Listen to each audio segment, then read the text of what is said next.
देखिए, भारतीय जनता पार्टी जानबूझकर सत्तावी समाज को बदनाम करने की कोशिश कर रही है और जो भाजपा से जुड़े नेता हैं वो भाजपा का साथ दे रहे हैं।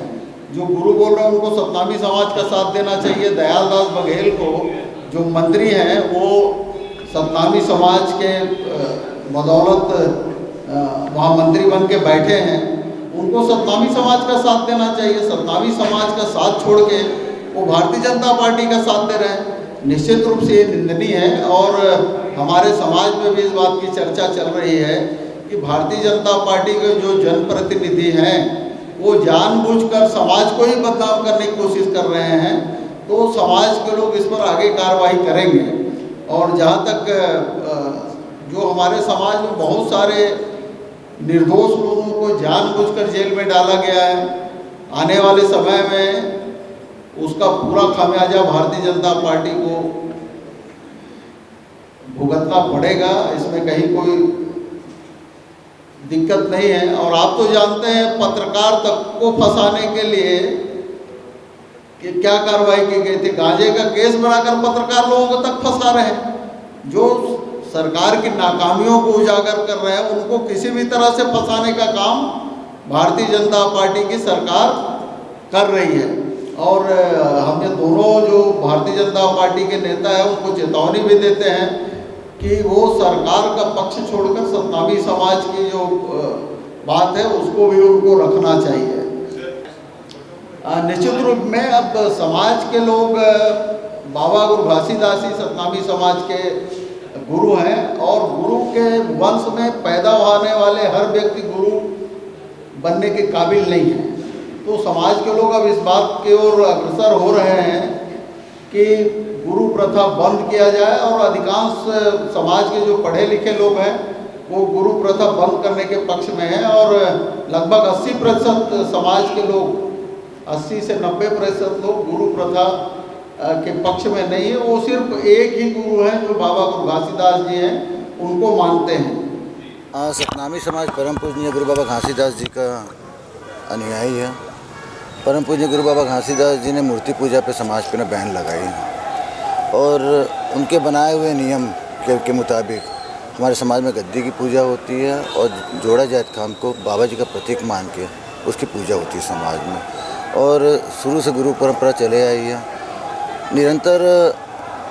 छत्तीसगढ़ की ही अगर मैं बात करूं तो छत्तीसगढ़ में ही लाखों ऐसे समाज के लोग हैं जो बाबा जी के बनाए प्रथा के प्रति, बाबा जी के प्रति आस्था रखते हैं। और हमारा तो काम ही है कि उनकी जो वाणी है, उनके बतलाए हुए जो मार्ग है वह पूरे संत समाज तक घूम घूम के हम पहुँचाएँ। अगर आप सबको ध्यान होगा तो 1-1.5 साल पहले ही सतनामी समाज की छत्तीसगढ़ के अंदर में सतनाम संदेश यात्रा पूरे प्रदेश में निकाली गई थी। उसी में समाज की एकता, समाज की ताकत दिख गई। अब ऐसे समय में शिव डहरिया किस विवेक का इस्तेमाल करते हुए वो बोल रहे हैं तो इतना वही समझें क्या वो अपने आप को जवाब तो वही देंगे। ये लेकिन वो नाराज करने वाला बयान है जो कांग्रेस से जुड़े हुए समाज माना जाता है। ये क्या लग रहा है कि समाज को दूर करने की एक साजिश है क्या? निश्चित तौर पे पिछले 4 चुनाव का रिकॉर्ड उठा के देख सकते हैं, चाहे विधानसभा हो या फिर लोकसभा का चुनाव हो। इन 4 चुनाव में पूरा का पूरा समाज एक तरफा कांग्रेस पार्टी के साथ में रहा है। और क्योंकि हमारी जो पार्टी बाबा जी के बतलाए हुए सत्य के मार्ग पे चलती है, सभी समाज को, सभी वर्गों को लेके चलती है। और फ़िलहाल तो इतना बड़ा समाज के साथ घटना घटी है जिसकी हम घोर निंदा करते हैं। हमारा जैत खाम को काट दिया जाता है असामाजिक तत्वों के द्वारा। असामाजिक तत्वों के द्वारा कलेक्ट्रेट और एसपी कार्यालय में आगजनी कर दी जाती है, जिसमें समाज को बदनाम करने की और समाज को तोड़ने का प्रयास किया गया। वहाँ मतलब अगर कोई पेट्रोल बम लेके आ रहा है तो मतलब स्वाभाविक है कि वह पहले से कुछ तैयारी करके आया हो। और हमारा समाज तो शांतिप्रिय समाज है, वह इस तरीके के दंगा फसाद नहीं करता। उसमें शांतिप्रिय आंदोलन था, लेकिन असामाजिक तत्वों के कारण यह घटना घटी।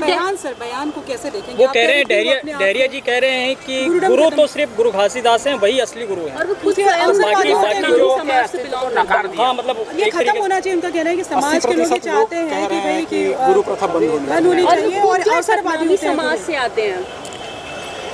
देखिए, जैसे कि मैंने आपको कहा कि उसकी वह व्यक्तिगत राय है। समाज गुरु गुरु परंपरा को मानता है, समाज बाबा जी के बतलाए मार्ग में चलता है, या तो वह खुद सतनामी नहीं होगा, शायद ऐसा लगता है, या फिर परंपराओं को नहीं मानता जो उसने ना ऐसा जवाब दिया, या उसकी व्यक्तिगत राय है।